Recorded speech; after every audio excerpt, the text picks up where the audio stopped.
Hello, welcome to Working Dragon Mystic, where we discuss real metaphysical and occult knowledge so you can manifest real and tangible results in your life. This week, we're going to talk about a topic that honestly, I think we've all heard it said at one point in our practice, but I don't think anyone ever takes the time to actually discuss it. And we're going to fix that today. And that's magic follows the easiest path to manifestation. Okay. We are going to be doing this live for my community. This will be uploaded to YouTube and Rumble after. So I'm going to have this topic. If you're in the community, if you have questions, leave them in the questions section, and we will be doing a community question conversation after this. Okay. And if you're interested in joining us live, check out our online community. You can find it at the links below or at workingdragonmystic.com. Okay. You can also support us there and take part in supporter only lives as well as live workshop and classes and stuff like that that supporters have access to. Now, let's get on with it. So, when it comes to doing any spell work, any ritual work, or anything like that to manifest something, I don't care what you're trying to manifest. Is it luck? Is it health? Is it money? Is it a girlfriend? Is it a new car? I don't care what it is you're trying to manifest, what it is you're trying to put out into the world with your spell work or your magic. But whenever you do it, the ether and the spell working will always follow the path of least resistance, just like water. It's going to find that path of least resistance to the goal and to manifest that goal. That said, a lot of people will say if there is absolutely no path, the spell cannot work at all. Well, I personally am of a slightly different mind. I think that magic will do everything it can to create a path. Sometimes it can't, I will admit, but it will try. Um, but one could also say if it has to make a path, then it might create a path into manifesting the result you're seeking in a way that you weren't intending, and thus could potentially be bad for you, or you might view it as bad or something along those lines. Those are all very common phrases, right? Well, here's the thing. This can actually be used to our advantage quite well if we really think about it. So, if you know that magic is automatically going to follow the path of least resistance in order to manifest something, why not in your active life, whatever you're doing in your life, why not actually do something to try and create a path for it? Okay? Um, this is actually weirdly hard for a lot of people to get a hold of, but it really makes sense when we talk about doing magic for a job, right? Rarely, if you ever do magic for a job, rarely will you do the magic and a job just lands in your lap, right? And if a job does land in your lap, it's usually not the job you would want. It's a job, but it may not be the exact job or kind of work you're looking for. And that can manifest through, friends or family members doing you a favor or whatnot. But if you're looking for a job, let's be honest, in all honesty, when you're looking for a job and you're doing magic, you got to get out there. You got to be putting in the applications. You got to be doing interviews. You got to be doing all the work that most people would do. The magic just boosts the odds of you getting work and a job that you would actually like, a job you actually want to do, all those things. That one is very easy for people to understand. Um,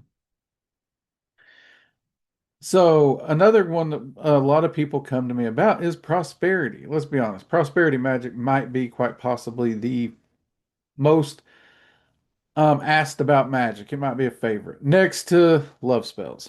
Um, but prosperity magic absolutely is another place where creating a pathway is vital. First off, you need some way for money to be coming into your life, okay? Any pathway that can put money into your life. So if you're doing prosperity magic, obviously that's going to tie into doing a job. And I've seen prosperity magic just get a person without a job a job. But if we're actually talking about growing prosperity, then matching the growth prosperity growth magic with lifestyle habits will absolutely exponentially grow that prosperity and allow it to manifest in a much more rapid way. It really will. Um, and I talk about that to some extent in my Prosperity Magic series on YouTube. Um, but you have to understand what prosperity is. Prosperity is not just a big pile of money. It's not. Okay. Prosperity is a sustained flow of income, an income, something that can sustain you really, and that you can grow, right? Um, and if you if you understand what it takes, like what would it take for you to be able to retire? Maybe not live the high life, but what could you do to sustain yourself comfortably? That can have a number on it. And if you know that number, that gives you a target number to build your prosperity to. And through multitudes of things, I'm not a financial investor, but as a magician, through multiple things, you can apply your magic to those and you can work on building those things up, give your magic areas to manifest, give it pathways, right? Okay. Those are pretty easy. Then let's look at health, right? If you have health issues, pre-existing or not, or if you're trying to avoid health issues, okay? If we are avoiding health issues in magic, then giving your magic the best ability and time and chance to be able to manifest those things is also good. And you can do that by adopting a healthy lifestyle or a healthier lifestyle, right? Um, Probably eating and partying like a frat boy might not be considered long-term health accessible or something like that. But those are examples of what you can do. Now, this is kind of important because you do want to create a pathway for it to do it.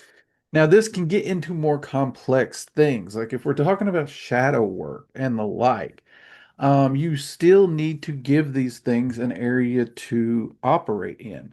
And in those cases, you need to work on being brutally honest with yourself, right? You need to be honest with yourself. You need to examine things. If something isn't working and you're trying to figure out, like a big one, we see all the time, people having trouble with arcane senses. Um, a lot of people will jump on the train that they just can't do this. I don't have this gift or what. And we constantly tell them that it's not a gift, it is a skill that can be trained. But if you're brutally honest about what is your goals, what are you working on, what's holding you back, what's your expectations of it, and we sit down and we talk with individuals about expectations and perceptions, you can quickly find that they are getting in their own way of growing the skills because either A, they're overworking, pushing far too hard, overtraining to the point where, like, if you've ever gone to the gym, you can easily overtrain to the point you can't train for the next week or two, and you're actually going to lose gains. You're not going to gain anything. There's going to be a net loss because of that. Your arcane senses can work the same way. And then there's expectations. Like, seriously, if you absolutely want a 100% realistic view straight out of the gate, absolute perfection every time, the reality is you're probably never going to get that. So expecting that as a starting point really isn't a good methodology to create a pathway to do that, right? So being honest with your expectations, and are you overshooting? Are you over expecting? Are you pushing too hard? Those things can absolutely come into play. Absolutely. Um, these are all areas. Now, the important thing about this, though, is that you can create these pathways. You can actually do things in your daily life. And for most people who are doing magic and working in a magical practice or coming to magic, this is actually the area I think, in truth, they fall shortest in. Most people honestly want to come to magic. They want to treat it like a magic lamp. They rub it, they ask a question, poof, it's there. They want to wave a magic wand and the dishes get done. And believe me, as great as it sounds to be able to wave a wand and the dishes are done, I hate doing dishes. I would love it if that was the case. It's not the case. So the thing is, if you know what it is you're pursuing in your life, you know what it is you're putting your magic toward, if you can put out in the world, if you can set a way to create a pathway for that magic to actually work and take hold and manifest, you will get stronger and quicker manifestations if you're actually doing something in the world to actually plant that seed and for it to actually take root and grow in your life. And you may have to get creative on this in some things. That's true.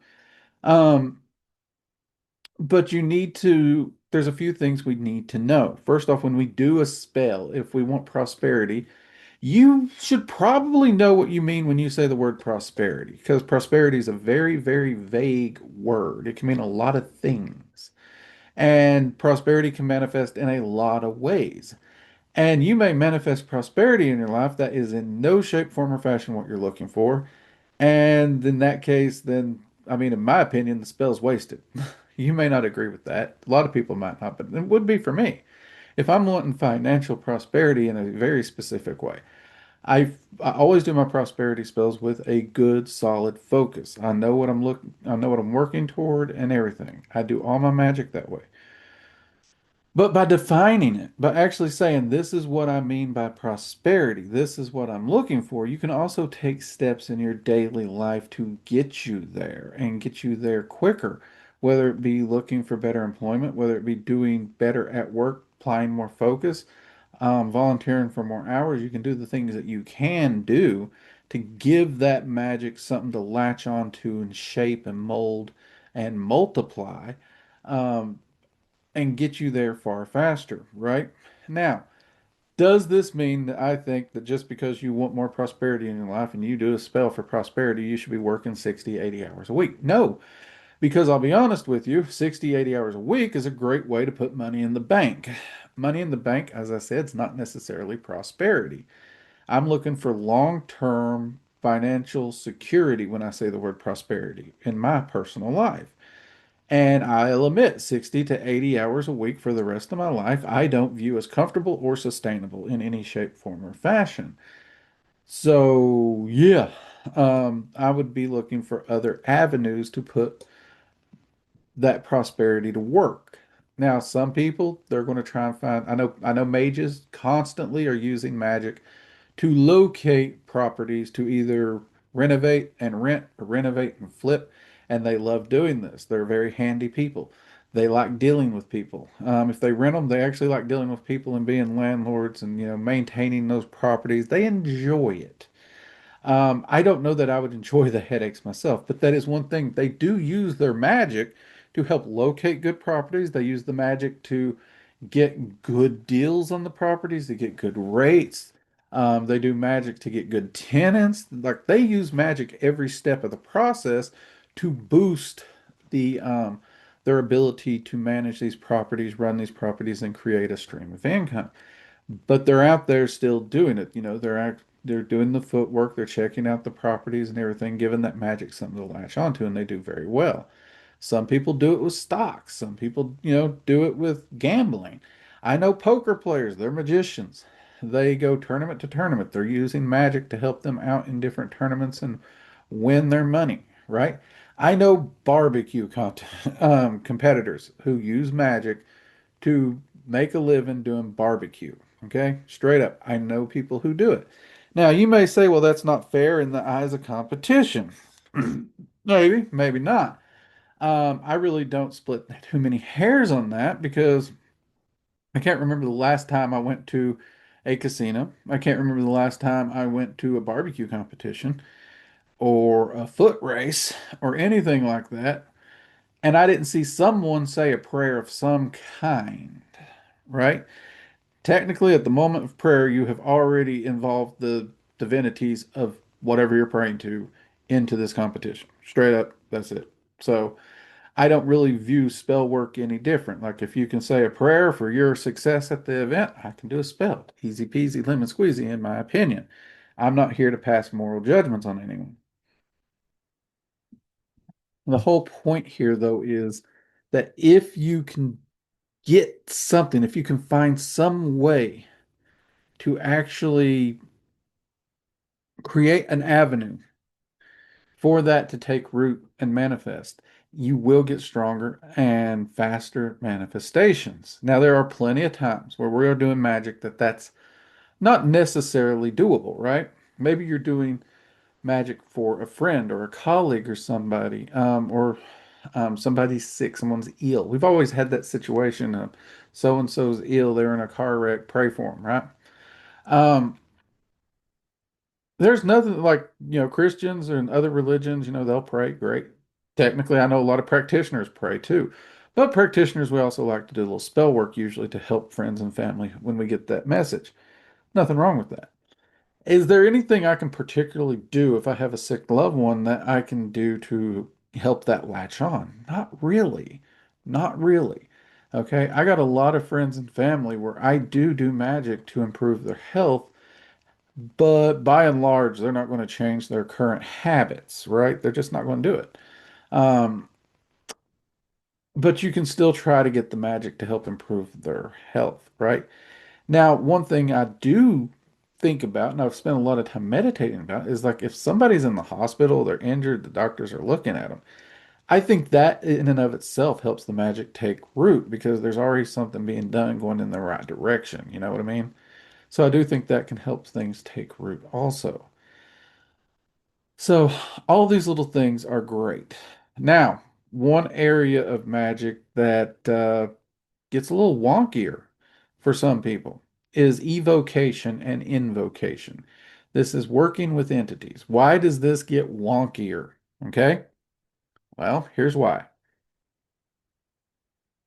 With most spells, you are doing the magic, you're putting the energy out there, you're trying to take and shape it and manifest it. And it is up to you to make the maneuvers in the physical realm in order to get the path opened or to help it find the path of least resistance to manifest, right? Okay. If you work with an entity, there are entities out there, quite a few of them. Some of them, if you're not putting anything into it, they won't put anything into it. Some of them, they will try to help you, and if you take actions in your life that blocks it, they'll try two or three times and stop. Um, but there are entities out there that even if you ask them to manifest something in your life, even if you go kicking and screaming and fighting and trying to resist the changes needed to manifest it, they will try their best to force those changes to manifest it. Most of us who've been practicing for a long time knows a few people this has happened to. Like I know several people, it's happened to me. The entity that comes to mind most for me is Azazel.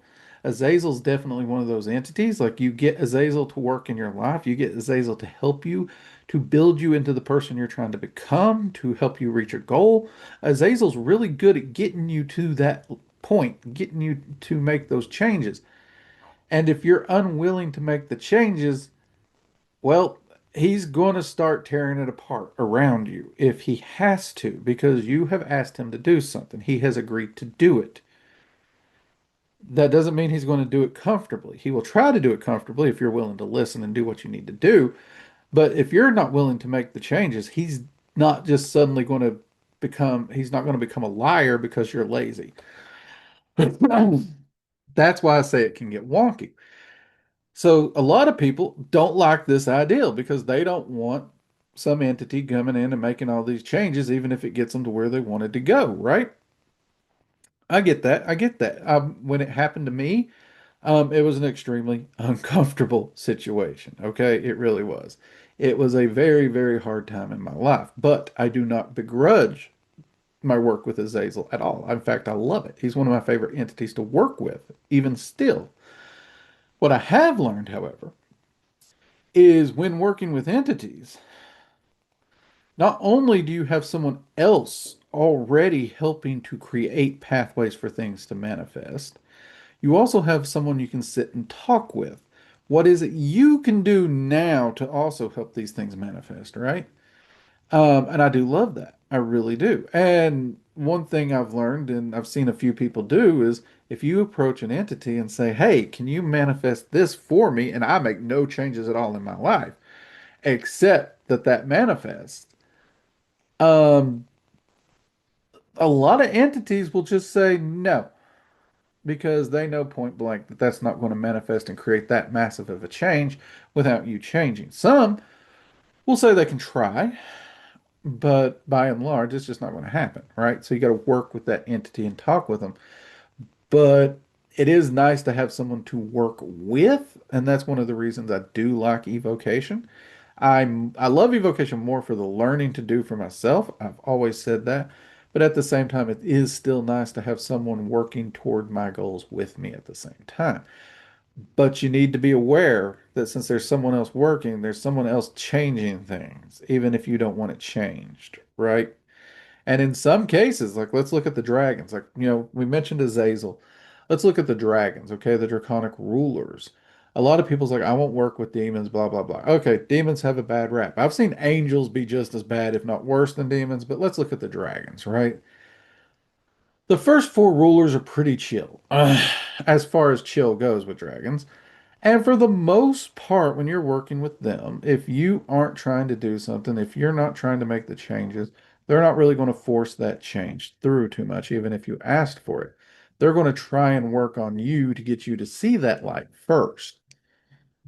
The higher rulers, on the other hand, are actually on the opposite script. If you work with a higher ruler and you say you want to see this manifested in your life, you want to try and get here, those other rulers, they're going to try and get you there, and they will try to teach the lessons by presenting you with problems to learn from or tearing things down. Um, if there are toxic relationships that are absolutely holding you back in every shape, form, or fashion, they will try to tell you, be like, hey, this is a problem here. You need to deal with it. If you don't deal with it, they'll deal with it. So, you can't just say demons are bad because it's not a bad thing to do what you say to do, right? Like they're keeping their word, they're keeping their promise, and dragons are pretty gun-ho about that. And those higher rulers, I mean, the higher you go up that line, the worse it gets. So you got to be willing to take an accountability for those actions and the things you're asking to manifest for. In fact, if you think about it, one of the oldest phrases I remember being told as I started studying magic was, be careful what you ask for, you might just get it. Right? And I am convinced that it is this concept, this line of thought and everything, with understanding that manifestations and creating a manifestation in your life, creating a change in your life, does create a ripple effect, right? The magic is going to need to make a pathway to do that. And in order to make that pathway, there's going to be natural changes that take place. And just because they're natural doesn't mean that they will be comfortable. And they may be actually quite uncomfortable, quite disturbing, quite hard to get through. Which, we've all heard the term growing pains, right? Well, as we grow, as we progress in our path, those would definitely fit into our growing pains concept. So I'm going to finish here and I'm going to go jump in and talk to the community about their questions and if they've experienced this. If you're watching any of this on YouTube or Rumble after it's been posted, I would love to hear what are some of the changes and manifestations that have happened around a goal. Um, when you as it manifested, right? What are those growing pains? What was something that had to happen for something to manifest in a spell working you did? And was it just a spell working, or were you working with an entity and an entity rearranged the pieces on the chessboard of life to get you where you were going in ways you did not expect? I would love to hear from you all on that, okay? And until next time, everybody, I'm Drake. This has been Working Dragon Mystic. Take care. Bye bye.